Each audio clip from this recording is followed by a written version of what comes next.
Welcome to Adulting on the Spectrum. In this podcast, we want to highlight the real voices of autistic adults, not just inspirational stories, but people like us talking about their day-to-day life.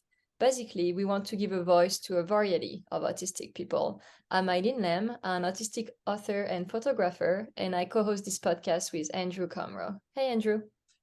Hey, Eileen. I'm Andrew. I'm an autistic entrepreneur and founder of the Neurodiversity Index. And today, our guest is Ogi. Ogi is an autistic mathematical neuroscientist and author. He writes books about the mind. He's the Rip Van Winkle of autism. He learned he was autistic in the 1990s, but turned his back on the clinical medical community so he could figure out how autism worked on his own. He started learning about the autism community again recently. Welcome, Ogi. And it is a genuine pleasure to be here. I love you guys. I love your podcast. I've seen most of the episodes and very excited to talk to you today.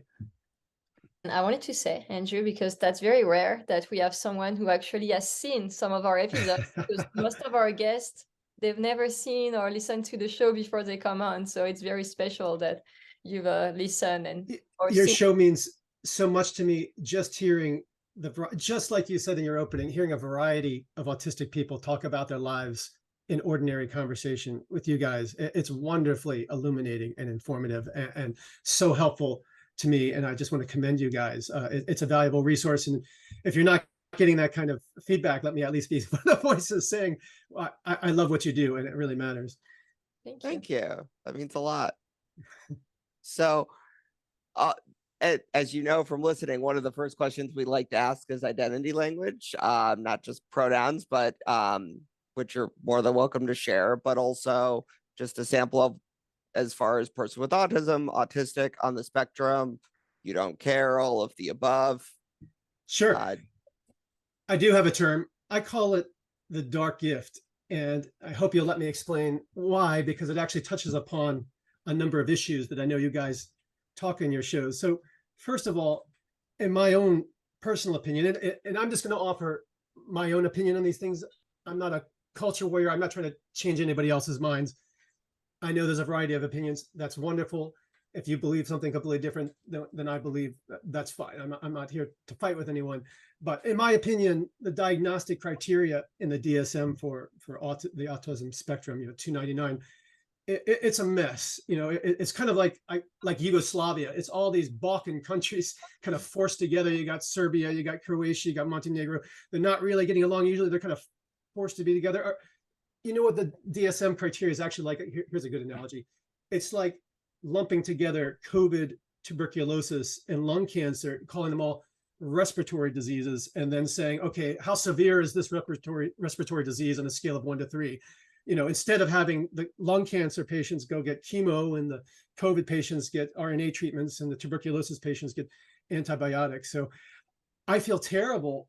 I know there's a lot of parents like Eileen with Charlie that are severely autistic. I don't know if that's the right word to use when we're talking about this diagnosis that may not be accurate, but it hurts me to know that when I'm talking about my version of autism, which I call the dark gift for one of these reasons, because I know there's other people out there that have much more difficult scenarios, but what's going on in their brains is clearly different than what's going on in my brain.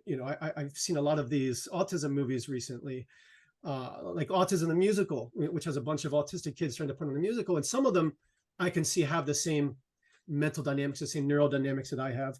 But some of them have things going on that are clearly nothing to do with what's happening in my brain. And yet we're all lumped together. So I feel terrible talking about autism with others when I know there's people that have much more difficult and problematic, neural impairments than I do.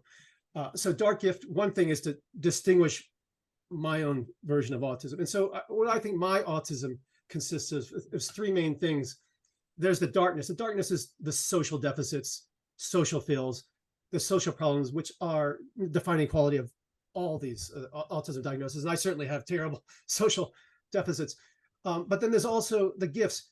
I can assimilate large quantities of knowledge very quickly. And I have incredible focus, which is a lot of people with autism have that. Not all people with autism have those things. But I think neurally, these three things are related. I think these particular three things are functioning together. They're a constellation that are influencing one another in the brain. That's what's happening in me. So dark gift distinguishes my version of autism from people with more severe versions of autism. It focuses specifically on these three things, which I think has a neural explanation. And also, it's just taking ownership of my own condition. As I'm sure I'll be talking about, I have a lot of cynicism about the clinical and medical attitude towards autism and the approach towards it. And by calling what I have dark gift, it gives me some sense of control over what I have. So do you want to take us back in time? You were diagnosed with autism in your 20s, at 20 maybe. What made you want to be assessed for autism? Like, what was that journey like? Sure. So I'll say my own autistic special interest is the neurodynamics of autism. So this is something I'm been obsessed with since the 90s. But before that, I've had a lifelong special interest. The interest, first formed in me when I was 10. I had a specific event when I was 10 years old that kind of established this. And then my whole life, I've been obsessed with this. My autistic special interest is the fundamental nature of reality. I really want to know why we're here, how reality works, how consciousness works. The big questions. I've been very, very, very autistically, obsessively interested in this my entire life. And early on, I realized that to understand how reality works, got to understand how the mind works, because the mind is how we perceive reality. And so then I realized, got to figure out how consciousness works. And then I realized there's something wrong with my consciousness. My consciousness is different than other people's. There's something strange about me. I can see there's something different about the way I think and perceive and conscious of things than other people. And at first I didn't know what that was. So actually, Eileen, I was living in France. I was living in the city of, or more like a town of La Rochelle on the Atlantic coast. And while I was living there, I was there working on screenplays. At the time, I wanted to make movies. And it was there that I realized, oh my gosh, there's something different about my brain. There's something wrong with my brain, but I didn't know what. It didn't even occur to me that it could be autism. This was the early 90s. And even though autism was out there, I just hadn't come across it, or I didn't connect the idea of autism with what I had. When I got to Boston College, I was in a doctoral program in mind science at Boston College in Boston. I've dropped out of 5 different colleges because of my autism. And so I actually ended up dropping out of Boston College too. But while I was there, a good friend of mine was studying theory of mind. And in the 90s, one of the biggest focuses for autism researchers, they thought, if you want to understand autism, you got to understand this theory of mind. And my friend was studying it. And through him, he was studying it to help autism research. And that's when I first got exposed to at the time it was the DSM-4 criteria. And I looked it over and I could see how clearly this is the condition that I have. And so then I went and I saw neuropsychologists and psychiatrists. So I saw some mental health people. I also read the literature because at the time I was an academic in a doctoral program in mind science. So I was equipped to look at the literature. And I just came away from that experience. These guys don't have a clue about how autism works. They're going in the wrong direction. None of this is focused on the biology.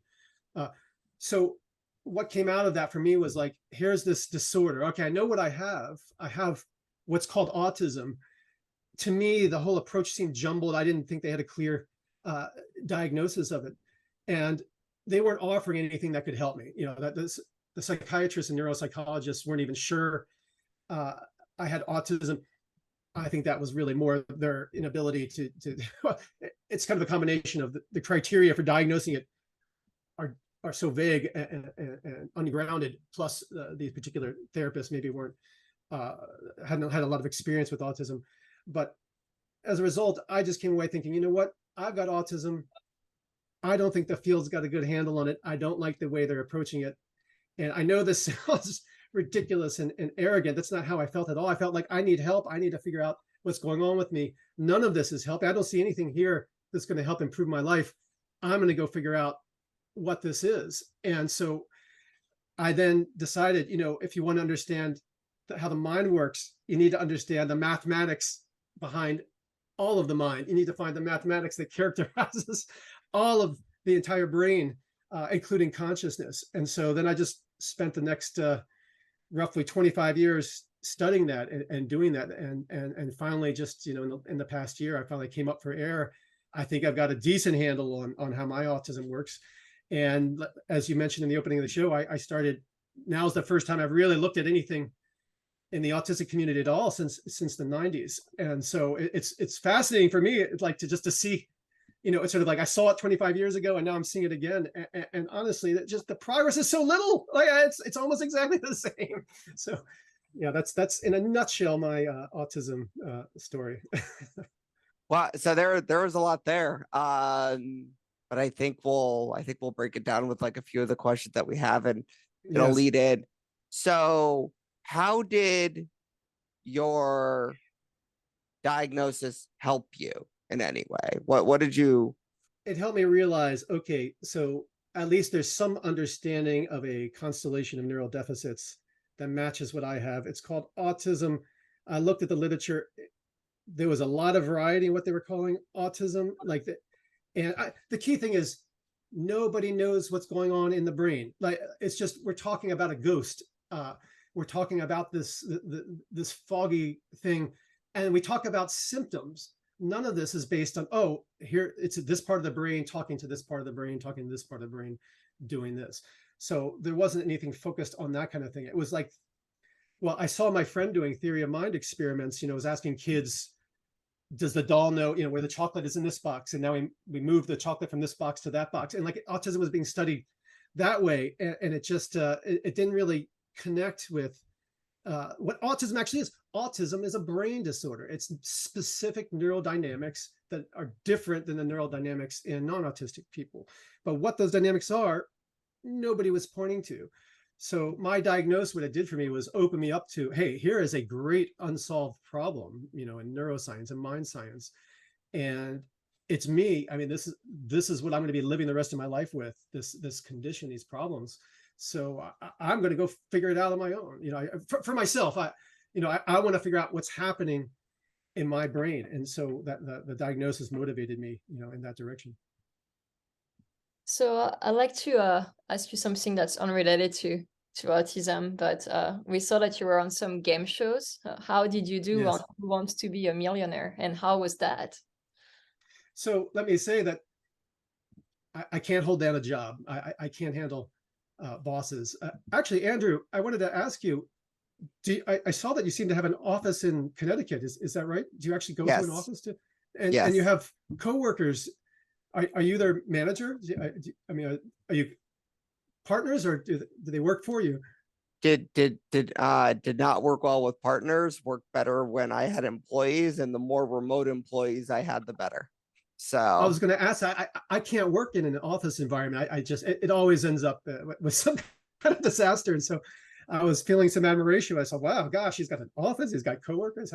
How do you handle that?" So it sounds like being in an office with people there every day is difficult for you as well. Yes, correct. But one or two people is okay. So yes, it's the same for me. The more people, the more difficult time I have. So to answer your question about being on Millionaire, so in my 30s, I realized, oh my God, I need to find a way to get money because I can't hold down a job. And I was best at academics, but I hate academia. Being in academia for me is like being in an office. It's all these implicit rules of behavior, and I'm just no good at managing the politics of it at all. So it was like in my 30s, I realized, oh my God, to function in life, I've got to find a way to get a lot of money and just live off the money. So then I looked around, okay, what with my autistic skills, what can I do to really quickly get a lot of money? And I saw game shows, and I thought, you know what? I'm studying models of memory. That's what I was doing in graduate school at the time, was designing mathematical models of memory. My own memory is terrible. So part of my own autism is that I can't remember events with people. My episodic memory of times with friends, times with family when I was younger, they fade very, very easily. my memories are mostly of things and things I read, ideas. I have a memory for ideas more than a memory for people. And because I have this bad memory, in grad school, I was studying memory. And so I was spending a lot of time thinking about memory. And I had a lot of techniques I had developed to get around my bad memory. And I thought, okay, I can use these memory techniques I've been developing to win on a game show. And so I thought Millionaire was the best bet. There, I was able to get hold of all of their questions from all the previous shows. People online have been posting them. And so I just did some data analysis, the frequency of different topics. So I came up with a system to go after the questions, memorize. I spent 3 months basically memorizing everything that could possibly be on the show. That's my dark gift. And figured it out, cracked it, got in the show, got all the way to the $1 million question. And I knew I was going to get to the $1 million question. I was taped on a Friday, but before they got to the $1 million, they had to stop. So I was going to come back on Monday. So I had the whole weekend where I knew I was going to have a shot at the $1 million question. And I had known from my analyses earlier that they tended to have questions about history, especially American history, for the $1 million question. So I studied American history, and the question was about American history. It was about Boston, where I lived, or where I live, and it was about the Boston Tea Party. And I had actually looked at a picture of the Boston Tea Party while I was studying. And so there, the $1 million question was, which of these ships was not at the Boston Tea Party? And I had seen the picture, and I was there working my mind, trying to pull it up. And I did. I figured out the goddamn answer. And I was there in a moment. I was like, oh my God, I'm going to win $1 million. I'm going to have all the money I need. And, it's going to be great.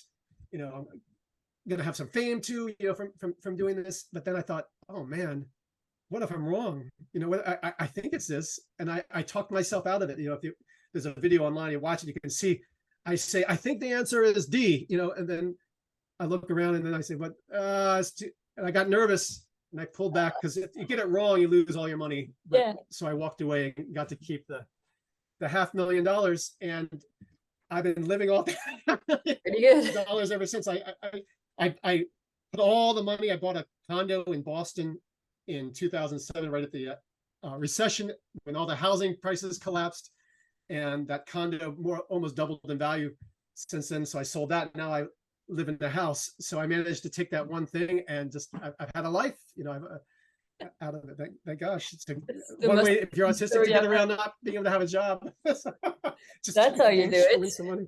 Yeah. It's cheap. Damn, seriously, best story I've ever heard on the show.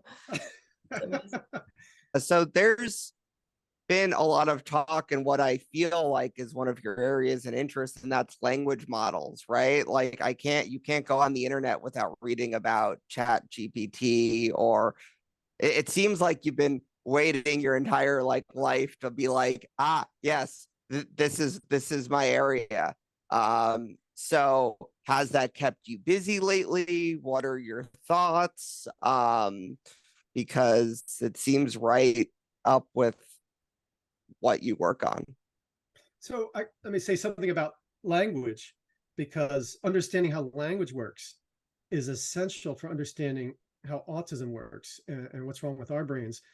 And so this was sort of like one of the key ideas. If you want to understand what's going on with autism neurally, in our brain, language is very key. And the reason is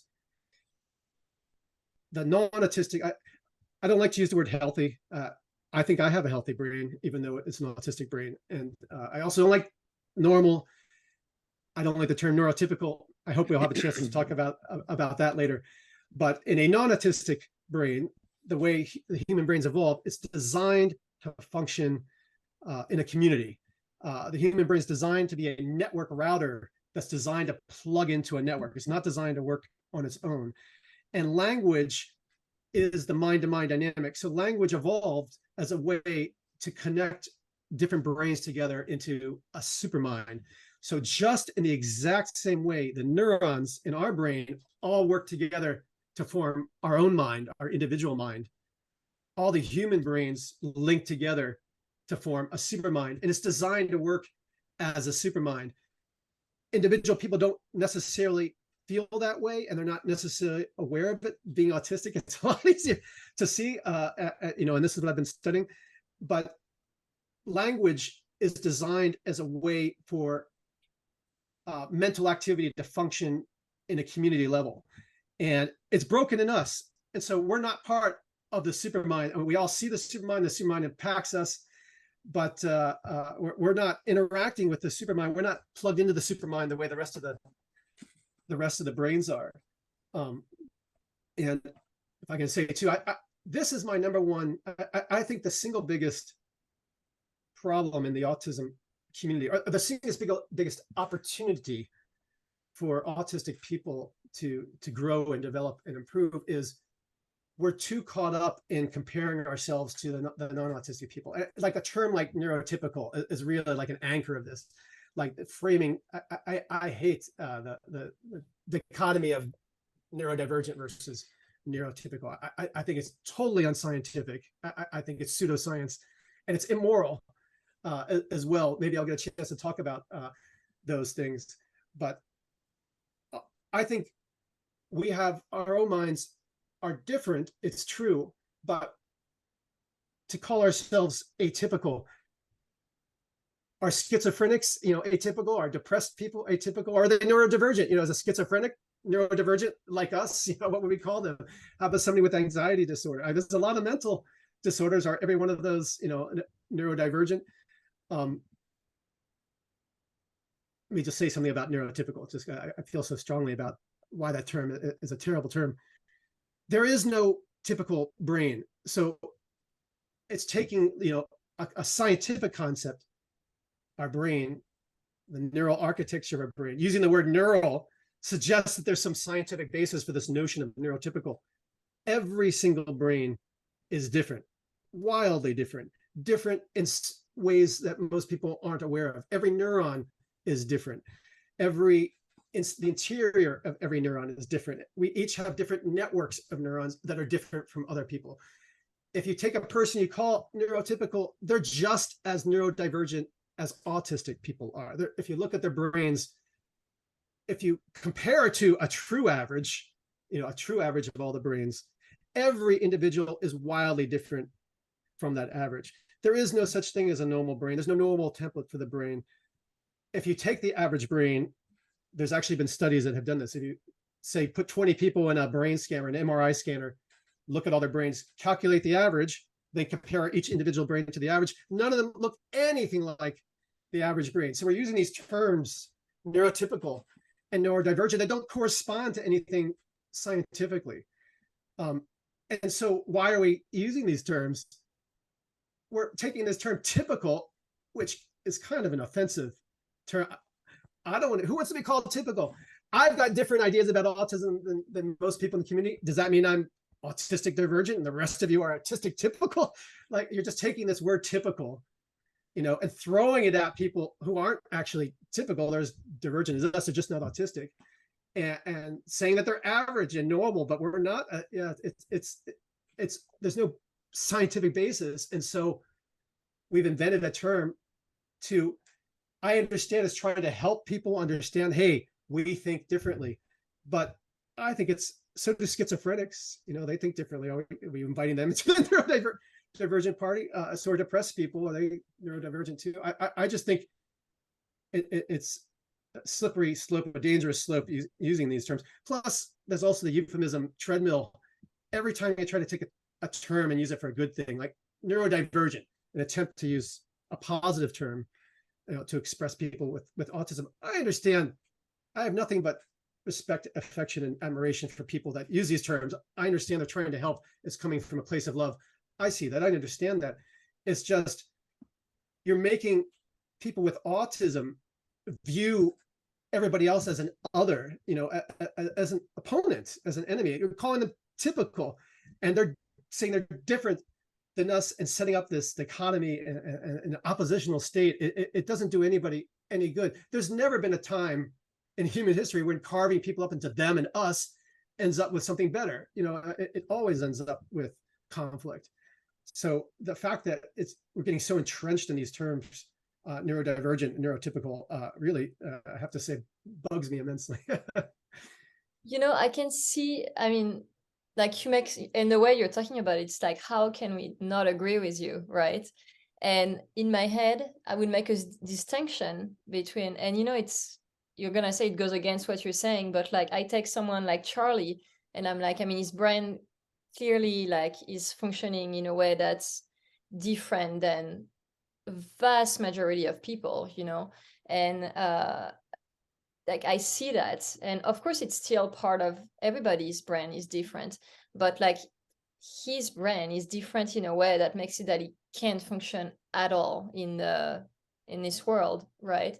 So in my head, and again, it's like it's not science based, just like you're saying, but like level 1 autistic people, like most likely the 4 of us, we fit that criteria, would be part of, you know, a variation of the neurotypical brain, right? But then if you take the most severely autistic people, it's just there is something different. I don't like the word, I'm with you, like it's not the right word, like to say some brain is typical and not typical, but there's a distinction in the way those brains function, you know, like a big one. It's not just a little variation of, oh, well, some people think like this and some like that, you know. First, let me say, I want to comment on your book, and for anybody that hasn't read Eileen Lamb's wonderful book, All Across the Spectrum, where she talks about Charlie in very moving terms. It's a beautiful prose. I was very touched by it. It's got lovely, lovely photos. There's a photo of Charlie. I talked to Eileen about this early in the book. Charlie is very severely autistic, as Eileen just said, and it's a beautiful, lovely photo of him, mostly in shadow. All you can see is half of his eye, beautiful blue eye, just half of it.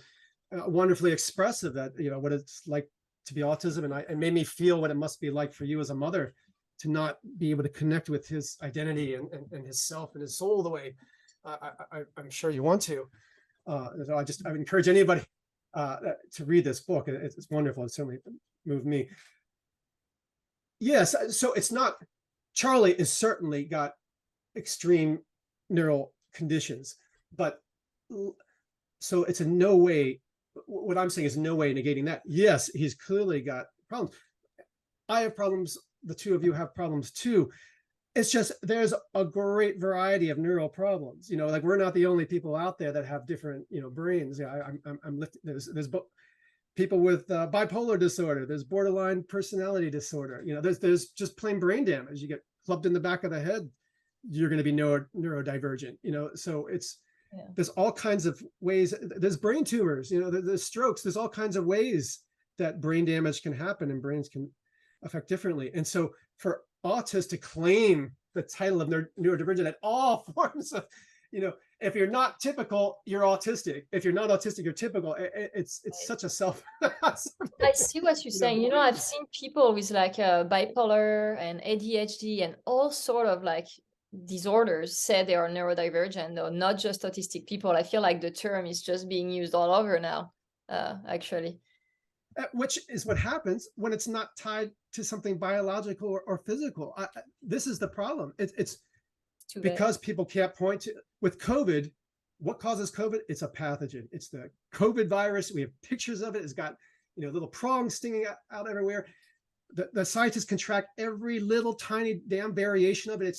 There's the Delta 3.42 epsilon variation. That's how tightly we know exactly what's causing COVID. What is causing autism? Who knows?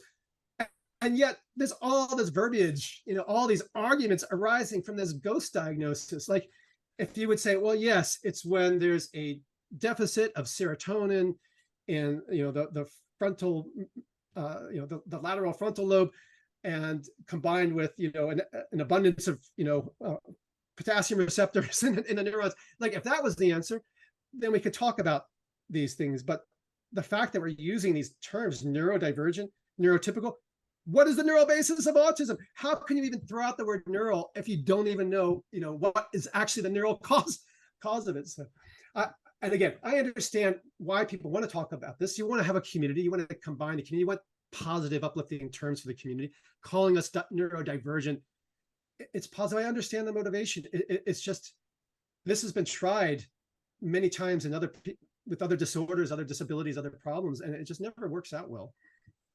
No, you make some great points. So I wanted to ask you, my younger son, Jude, was not diagnosed when I wrote the book, but he was diagnosed 3 years ago now.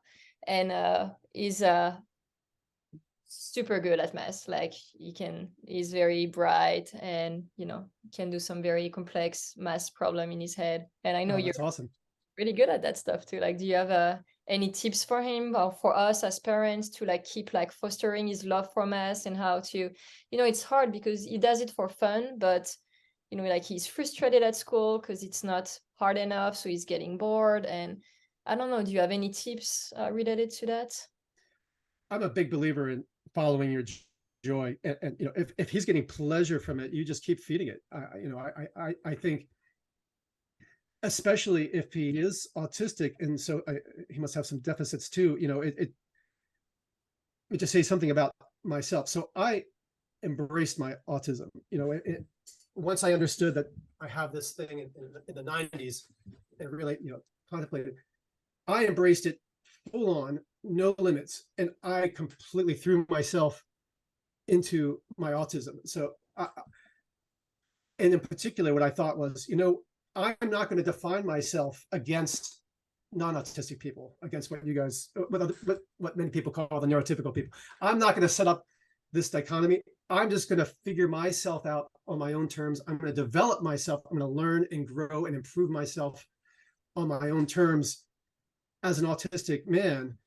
And by doing that, I've ended up with a life of joy. I love my life. I wake up joyful. I'm delighted that I'm talking to the two of you. That's exactly where I want to be. I have a wife and a 5-year-old son, and I love them. And my days are filled with happiness and joy as a consequence of taking this attitude all my life. The first 10 years were really tough, like trying to do this on my own and embracing autism and doing it my own way. It wasn't easy. I don't want to imply all that this was easy, but I ended up in a place that's wonderful. Where I am now is wonderful. And I always follow the joy, the things that made me happy and that my autistic brain liked. My special interests, I just went all into my special interests my whole life. And it worked out. It may not work out for everyone, but even if it doesn't work out, like, I'm doing the things I love, and I am who I am without, excuses or embarrassment. So if your son enjoys math, just feed him the math.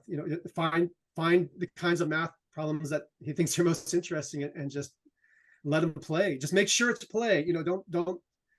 Don't get it too structured. Don't make it like, here's a goal we're working towards, unless he likes it. Some people like that, but it's really more finding out what about it gives him the pleasure, and just keep finding ways to give him, more pleasure. My son just started, we showed him a Sudoku puzzle, and it turned out he loved the Sudoku puzzle. So now my 5-year-old son's doing Sudoku puzzles all the time, and we just keep getting him more Sudoku puzzles. And my wife was considering, hey, let's try to get him to get better and teach him better ways of doing it. And like, my attitude is, he's having so much fun. Just let him figure it out on his own terms. He'll do better figuring it out on his own, as long as he's having fun. Yeah, that's what we've been doing. It's like almost getting hard for me because he's so good. He's like gonna get smarter than me at math very soon. So I'm gonna have to use my calculator to help him out there. Autistic brain, if I can say. It's like, if you know something, you're interested in something, you're gonna learn everything about it. Yeah, it's a great skill to have. When you unleash the autistic brain, see, I believe we autistic people are able to access brain states and perspectives that non-autistic people can't access. I think even though we have what are deficits when it comes to social interactions, we have a lot of latent opportunities that maybe aren't being fully taken advantage of because we're defining ourselves in relation to non-autistic people. But I just, I took off my limitations, and I just embraced my autistic brain, and I learned so much. I'm just constantly learning massive amounts, and I move on to the next thing and learn that, and I try to put it all together. And I think there's an opportunity for autistic people. Like, if you just be true to yourself, look for answers within yourself, embrace yourself. I'm going to ask you the quick fire questions. I know you know what it is since you've been listening to the show. Yeah. What's your favorite game show? I'm actually not a big fan of game shows. I don't watch them. I was on them, but the only shows I've watched are the ones I was on. So I was on a show called Grand Slam. I thought that was awesome. It was a tournament of the best game show winners and really intense format. You're face to face and rapid questions. That was a lot of fun to play. I don't know how much fun it is to watch. You're not even gonna say the show that made you almost half millionaire. Who Wants to Be a Millionaire? Not my kind of show. So what's your episode, your favorite episode of our podcast? If you have one. That's a good question. You can say this one. Well, I haven't watched it yet, so I don't know how it's gonna. I don't know how it's gonna be. I've got a lot. I was just listening to your most recent ones. There's so many. I wouldn't even want to. This isn't even a cop out. I like the diversity. I like the different people. I like that you had on the woman who was on the Love dating show. It was just you, I think, Eileen. That was a good one. The NFL. So you highlight the one without me as your favorite. Okay. I'm sorry. As soon as I was coming out of my mouth, I was like, oh, darn it. That was great. I love you too, Andrew. Don't worry. I like the two of you and your banter and back and forth, the different perspectives. The NFL guy, you had the NFL gentleman on.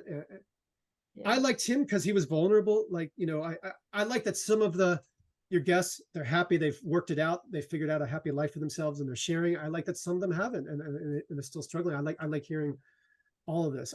I think the strength is in the diversity of experience, the diversity of people, backgrounds, ages, all of that. I'm glad that you guys cover such a wide range.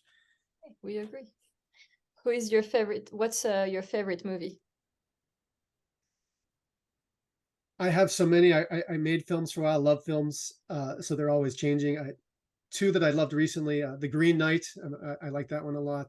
Pig, which stars Nicolas Cage. I'm not a Nicolas Cage mostly makes movies these days that I don't like and I wouldn't watch, but Pig was an exception. I like science fiction movies. I like The Edge of Tomorrow, with probably the only Tom Cruise movie I like. I loved Fury Road, the Mad Max movie. I think that was terrific.